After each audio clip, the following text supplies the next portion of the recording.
My whole family thinks my brother is a saint who's been caring for our sick mother, but I know the truth about the missing medication and the money drained from her accounts. I have proof, a recording, but if I expose him, I lose the only family I have left. Am I morally obligated to destroy his life to save hers?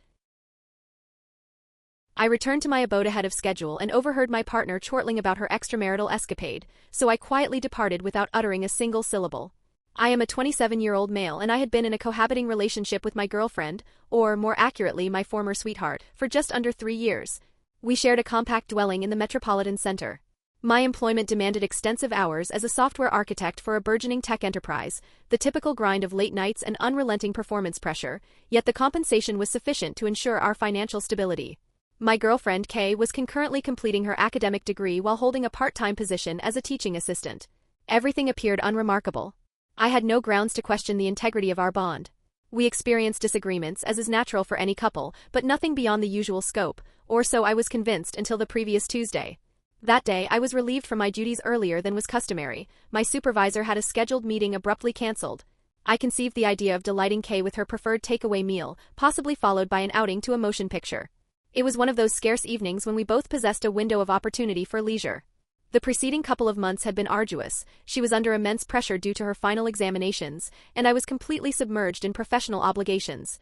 My sole desire was to reaffirm to her that we were united in this journey, regardless of the difficulties. That I pulled my vehicle to a stop outside our apartment complex, the bags of food clutched in my hand, feeling a pleasant sensation for the first time in what felt like an age. However, as I ascended the staircase, I noticed an anomaly. The entry door to our flat was slightly ajar. My heart performed that peculiar maneuver where it skips a beat, then pounds forcefully against my ribs, as if desperate for liberation. I slipped inside silently. I could distinguish voices, hers unquestionably, but also someone else's, a male voice assuredly. Initially, I theorized that perhaps one of her acquaintances had stopped by. It didn't logically follow, but I refrained from hasty conclusions, at least not immediately. I advanced further through the brief passage that led to the common area, and then the words reached my ears. "Yes, he remains completely oblivious," she asserted, her voice lucid and penetrating in the otherwise hushed residence. I froze solid. "I mean, he's perpetually working. It's not as if he registers when I'm out and about with you. Furthermore, I have him completely captivated, so even if he did, I could smoothly talk my way out of any trouble." I stared blankly, momentarily doubting my sanity. Perhaps I had misinterpreted? But no. The man emitted a chuckle, and I heard the distinct sound of a glass bottle clinking against a drinking vessel. They were consuming alcoholic beverages in our shared living space. "He's so profoundly unaware," she persisted. "It's almost pathetic how effortless this has been. And the most enjoyable part? He still genuinely believes I'm distressed about my academic commitments, which explains my emotional distance. It's deplorable." I felt my esophagus contract, my hand clutching the takeaway bags with such force that my knuckles turned chalk white. My heart was thudding so vehemently that I was convinced they might perceive the noise from the adjacent room. My initial impulse was to aggressively barge in, confront her, shout a declaration, anything, but I was paralyzed. I couldn't even draw a breath. "Well," the man commented, his voice oozing with conceit, "as long as it proves advantageous for us, who is concerned, right? It's highly improbable you'll ever be discovered." That was the crucial instant, the moment I felt the ground give way beneath me, as if the floor had been violently ripped out. I had no knowledge of this individual's identity, perhaps a peer from her coursework, perhaps a colleague from her job. It was irrelevant. The significant truth was that she had been unfaithful to me for an indeterminate period, and she was now seated there, giggling about it as if it were a trivial amusement. I contemplated storming in, screaming invectives, expelling them both, demanding a complete explanation. But then something arrested my action. Perhaps it was the awareness that they were utterly unaware of my presence, or perhaps it was the sudden, devastating realization that any ensuing confrontation would not alter the reality that the person I had cherished and placed my faith in was now a complete stranger. Consequently, I executed my exit. I turned around, retreated stealthily from the apartment, and closed the door as gently as humanly possible. I couldn't hazard them hearing me. I cannot explain my rationale. I descended the steps, entered my car, and drove away. My hands were trembling uncontrollably, my vision was obscured, and I felt as though I were suffocating, yet I continued to drive. I did not seek shelter at home that night. In fact, I was unsure of where my home now resided. I eventually sought refuge at a friend's dwelling, a person Kay was unfamiliar with, thus making it difficult for her to locate me.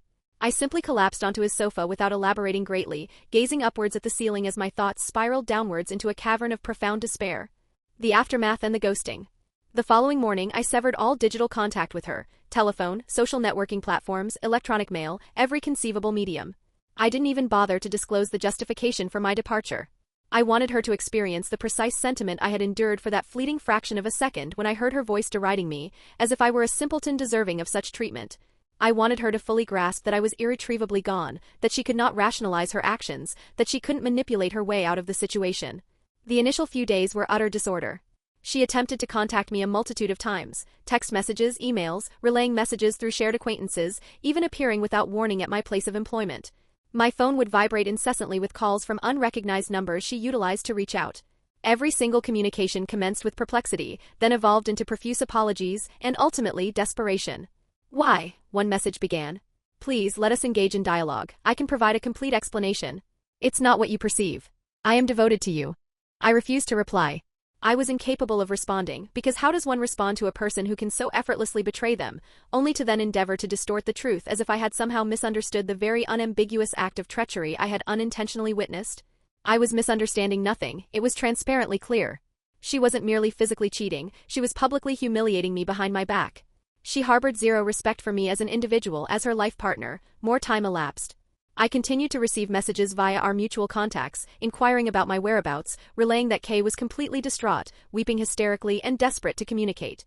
They were naturally unaware of the complete narrative. I hadn't divulged what I had overheard that night. Why would I? It was sufficiently mortifying that it had transpired. I had no desire to broadcast it to the entire world. Then, approximately a week later, another significant development occurred. I discovered the identity of the man. He was not an acquaintance from school or a coworker from her job, he was one of my colleagues. That's right, the man seated in my living room mocking my ignorance was employed in the exact same office building as me. I am at a loss as to how I failed to notice this previously. Perhaps I had observed him in Kay's vicinity a few times and simply dismissed the observation because my trust in her was absolute. But now it all made perfect sense, the way she would always inquire about him, casually mentioning his name as if he were merely a harmless character from my professional life. She had even proposed that we invite him out for beverages once, but I had paid it little mind. And then, to add insult to injury, I ascertained that he also had a girlfriend. So not only was Kay deceiving me, but this man was simultaneously betraying his own partner. It was like some perverse competition to them, and I was sitting on the sidelines, being manipulated like a puppet. I briefly considered confronting him at work, but I came to a realization: he was not worth the effort. She was not worth the effort.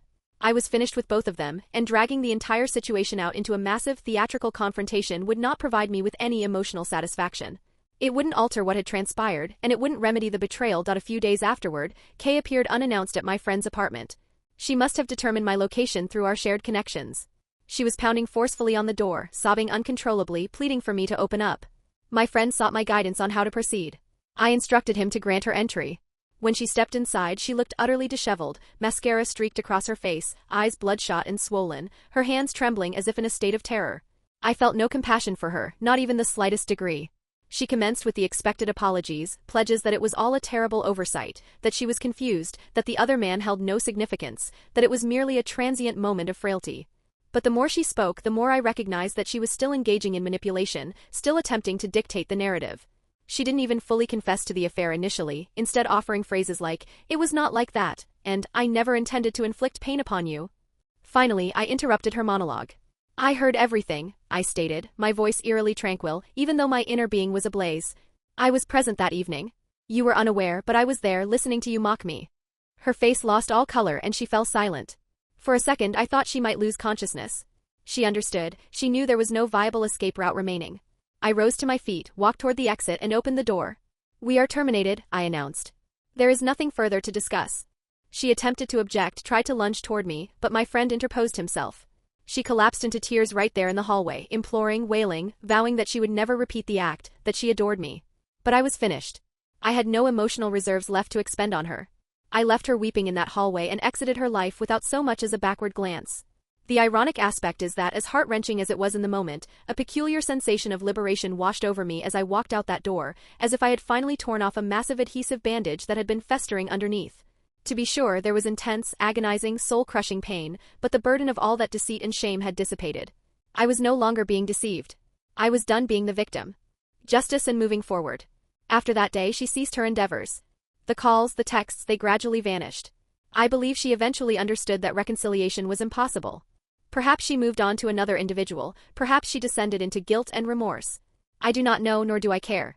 What was important was that I was liberated from her web of falsehoods. But the man, the one from my workplace, that was a different matter entirely. You see, I had seriously considered resigning from my position altogether, but why should I? Why should I disrupt my existence because of their self-serving choices? I was not going to permit them to destroy everything. I was competent at my job, and I had a promising future at this corporation. So I made the decision to remain. However, that did not imply I was going to allow him to escape accountability. The following week, I entered the office as normal, my head held high, behaving as if nothing had changed. Yet, the underlying tension was impossible to overlook. He evaded me rigorously. Whenever our paths intersected in the corridor or during meetings, he would direct his gaze anywhere but at me, as if anticipating an explosive outburst at any moment. I denied him that satisfaction. Instead, I went to human resources, discreetly, calmly, and with every necessary piece of evidence to ensure they were fully informed of the character of the person on their payroll. It wasn't solely about me, it was also about the other employees in the office, his girlfriend, who also happened to work in the building, by the way. It turns out that workplace romances involving infidelity were not precisely on the company's list of acceptable conduct, especially when it involved lying to and manipulating colleagues. The consequences were severe. His girlfriend uncovered the truth even before HR had time to process his case. Information propagates swiftly when people gossip behind closed doors. By the close of that week, he was gone, terminated, his reputation ruined. As for me, I maintained a low profile, concentrated diligently on my work, and made absolutely certain that no one would ever mistake me for the type of person to be taken advantage of again. I didn't feel like a hero, though. There was no feeling of triumph in any of this, merely a kind of cold certainty knowing that I had excised the detrimental elements from my life.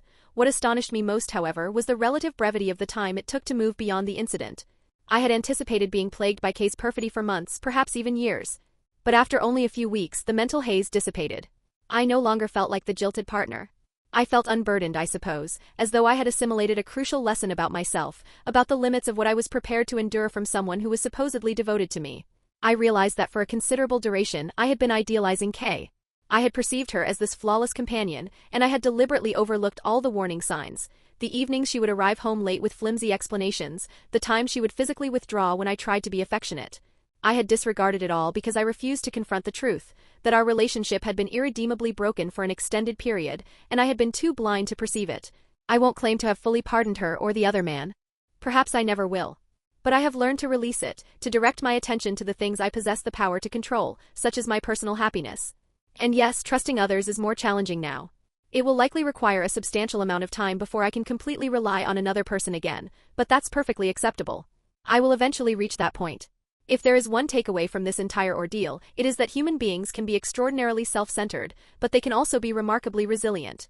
I am no longer the same person I was before I intercepted that conversation. I am stronger now, wiser, and I fully understand my own value. I will never permit anyone to treat me in that manner ever again. Thank you so much for taking the time to hear my narrative. If you have any reflections, I would sincerely appreciate hearing them, so please feel free to share your thoughts. Don't forget to express your approval and subscribe if you are interested in more stories of this nature.